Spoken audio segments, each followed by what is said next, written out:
Entiendo, totalmente, totalmente. Pasemos a la segunda objeción y es la siguiente. ¿Por qué la causa primera tendría que ser necesariamente Dios?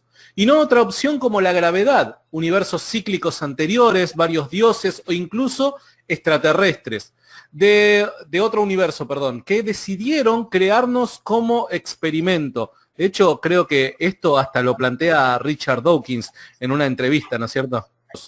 ¿Qué se puede responder a eso, Dante? Sí, en efecto, o sea, es alucinante que Dawkins no está nada dispuesto a creer que el diseño o apariencia de diseño, si se quiere, del mundo biológico o cosmológico se puede explicar por Dios. Él no está abierto a creer eso, pero está abierto a creer que puedan habernos creado extraterrestres de alguna civilización lejana. O sea, es muy curioso, o sea, el tipo no es que sea un escéptico, el tipo es un escéptico, un incrédulo respecto de Dios. Pero respecto de la posibilidad de que nos hayan creado extraterrestres, ahí el tipo es de lo más crédulo del mundo. O sea, él no tiene problema de plantear eso como algo razonable sin mayor justificación que simplemente plantearlo. Pero acá... Tiene más fe que nosotros dos. En efecto. Pero acá lo que voy a hacer es dar una justificación específica de por qué sería Dios. A ver, la causa primera. Entonces, esta causa primera sería causa de los demás seres y no sería causado por otro. Ahora bien, el modo de causar se sigue al modo de ser. Por lo tanto, si la causa primera es causa de todos los demás seres, en lo fundamental tiene que ver con que les da el ser. Entonces, si esta causa primera es sustento del ser de los demás seres y no requiere de ningún ser anterior, entonces tenemos un ser que es absoluto. Un ser que es subsistente, que existe por sí mismo, porque la causa primera sería el ser subsistente, dado que el modo de causar se sigue del modo de ser. Dicho esto, el ser subsistente, como por definición tiene la plenitud del ser, al tener el ser en esencia por sí mismo, pues sería perfecto, porque ¿qué es una perfección? Una perfección es una plenitud del ser. Sería un ser personal, porque nosotros concebimos que el tener intelecto es una habilidad superior a no tener intelecto. Y el tener voluntad, la capacidad de decir, es superior a ser una cosa que sea simplemente controlada. En consecuencia, intelecto y voluntad son perfecciones. Pero el intelecto y voluntad es lo que define a los seres personales. Entonces, este ser sería personal. Al mismo tiempo, si tiene capacidad de ser la causa de todo lo demás, sustentar la causalidad en conjunto, obviamente tiene un poder sobre todo aquello en lo cual opera. Entonces, en ese marco de referencia puede decirse que tiene todo ese poder, entonces sería omnipotente. Y así podría seguir, o sea, se pueden llegar a probar, como digo, 14 atributos. Pero acá lo que ya quiero señalar es que estamos mostrando que esa causa primera sería un ser personal, que sería un ser perfecto, etc. Entonces, no es arbitrario identificar a este ser con Dios, porque cumple con todas las características de lo que comúnmente hemos llamado Dios. Alguien podría decir, no, yo creo que la causa primera es un unicornio rosa invisible, que la causa de todo el universo material es un unicornio rosa invisible. Eso se puede decir con la boca, pero en términos de razonamiento es una estupidez que no cumple con los estándares del argumento de la segunda vía atomista. ¿Por qué? A ver, si decimos que es la causa, por ejemplo, de todo lo material, ese unicornio rosa entonces sería inmaterial. Pero vamos, eso ya es una tontería. Un unicornio por definición es un caballo con un cuerno. Y un caballo es un ente material. Entonces decirme, es que es inmaterial, es que ya es un juego de palabras. Y dice, no, es que es un unicornio inmaterial, y es un unicornio que es invisible, y es un unicornio que es espiritual, y que es omnisciente, y que es omnipotente. Entonces, ¿qué está haciendo ahí el ateo? Está simplemente llamándole unicornio a Dios. Pero vamos, el término Dios, en inglés dicen God, pero es la misma idea. Y en otras culturas le llamarán con otros términos. En culturas africanas pueden tener términos muy curiosos para Dios, que yo no los entenderé, pero siguen significando lo mismo. Así que aunque el ateo diga, un unicornio rosa invisible, en el fondo no se puede escapar de la noción de Dios, o sea, de un ente, causa primera, que cumple esas características. Para ilustrar esto con más contundencia, vamos a pasar a explicar por qué cada una de las opciones mencionadas no cubriría el estándar de ser causa primera. A ver, se menciona a la gravedad. A ver, que la gravedad sea la causa primera de las cosas. Eso es un absurdo. Cualquiera que entienda sobre lo más mínimo sobre física o epistemología, entiende que las leyes científicas son relaciones entre cosas. Por ejemplo, la gravedad tiene que ver con la atracción entre cuerpos, ¿no? Ahí hablamos de la fuerza gravitacional. Entonces, la gravedad no es algo independiente de la existencia física. La gravedad es simplemente una regularidad que se da en la realidad física. Por lo tanto, la gravedad no tiene una existencia más allá de las relaciones físicas. Ergo, decir que la gravedad es causa del universo es una tontería. Decir que la gravedad, que necesariamente implica relación de cosas físicas, es causa de todo lo físico, implicaría decir que la gravedad puede existir más allá de lo físico, lo cual es una tontería.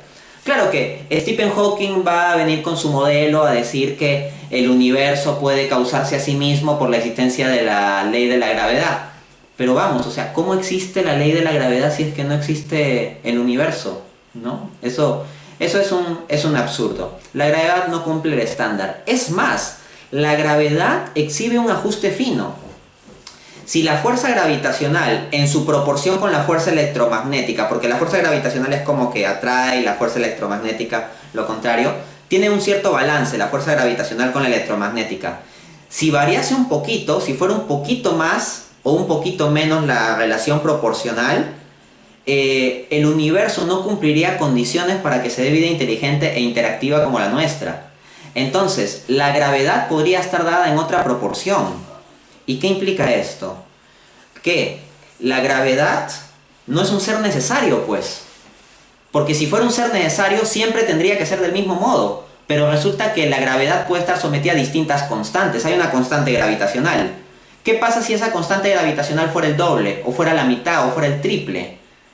Entonces, la gravedad no es un ente necesario, no cumple con esas características de plenitud. Más bien, la gravedad en términos filosóficos, en última instancia, es un ente contingente. La gravedad podría ser de otro modo. Podría operar en menos proporción con la fuerza electromagnética. Podría ser que la constante gravitacional fuese menor.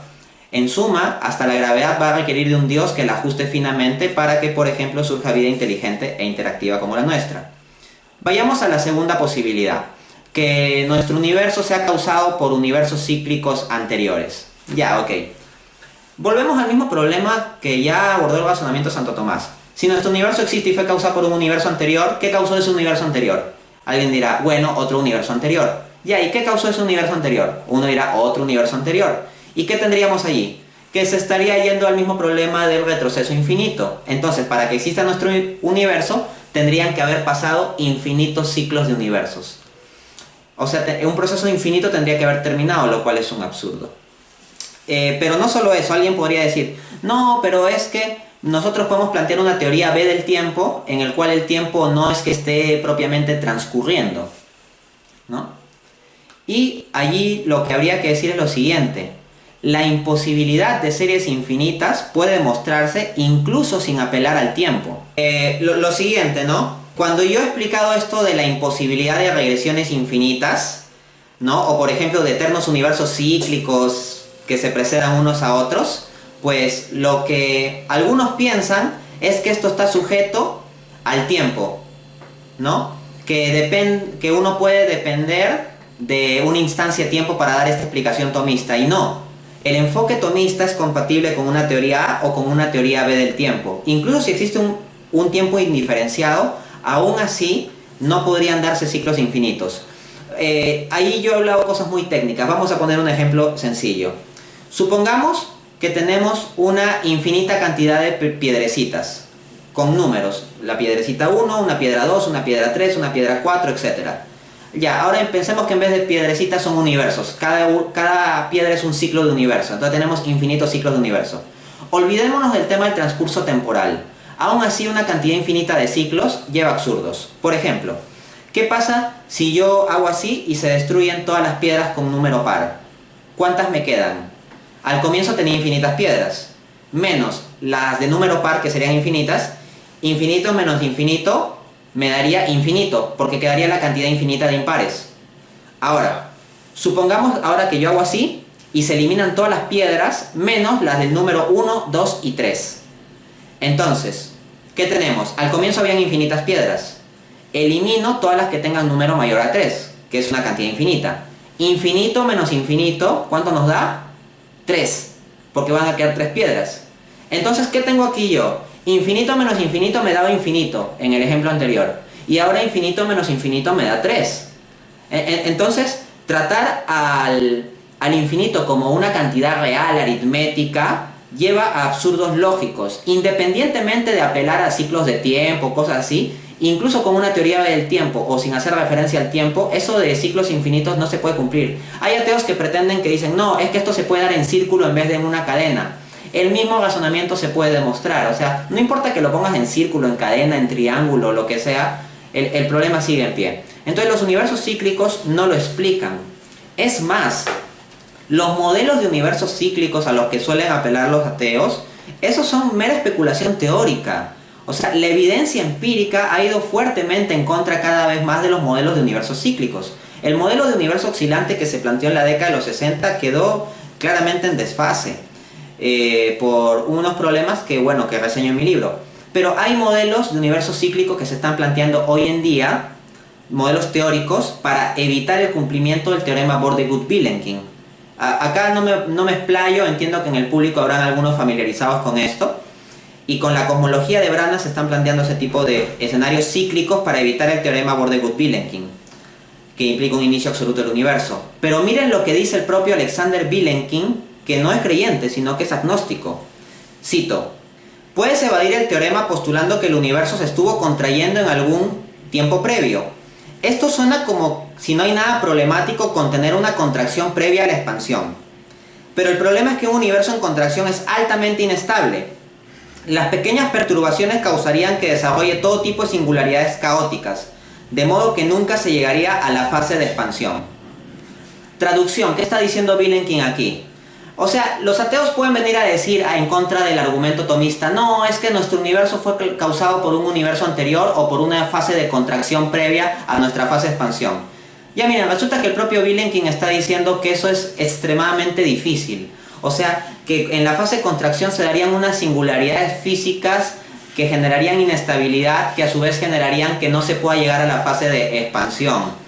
Entonces, acá lo que tenemos es que apelar a modelos cíclicos, ya esos son patadas de ahogado, ¿no? De parte de los ateos. Luego, la otra posibilidad era decir que sean varios dioses.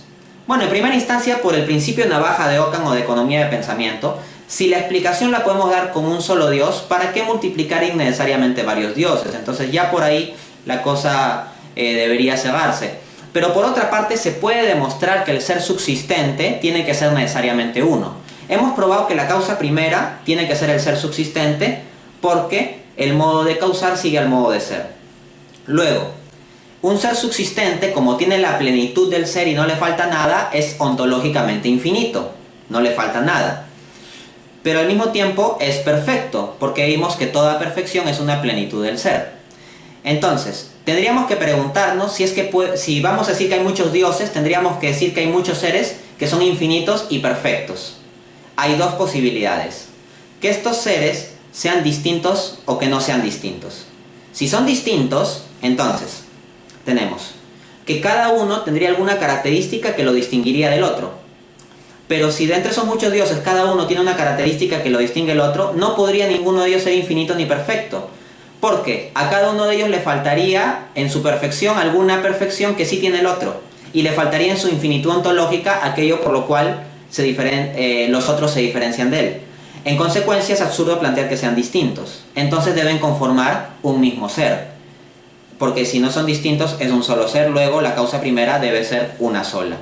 La última opción era decir que sean extraterrestres de otro universo que decidieron crearnos como por un experimento. Ya, supongamos que sí, ya. Eso no le hace cosquillas al razonamiento tomista. ¿Por qué? Porque todavía se plantea la pregunta ¿y qué creó o qué generó o qué causó a esos extraterrestres? Pero si alguien va a decir, no, esos extraterrestres que nos causaron fueron causados por extraterrestres de una civilización anterior, en otro universo anterior. Ya, ¿y qué causó a los extraterrestres de esa civilización anterior en ese universo anterior? Y volvemos al problema de las cadenas infinitas. Así que el ateo no logra resolver el problema apelando a este tipo de niñerías. Dante, a ver, creo que yo estoy leyendo los comentarios de la gente, están todos fascinados, me causa mucha gracia porque, a ver, hay muchas ocurrencias también en los comentarios, ¿no? Pero cómo muchas de las cosas que nosotros consideramos tan difíciles, ¿no? Las estás plasmando de una forma tan fácil y quedamos todos ahí como medio pedaleando, ¿no?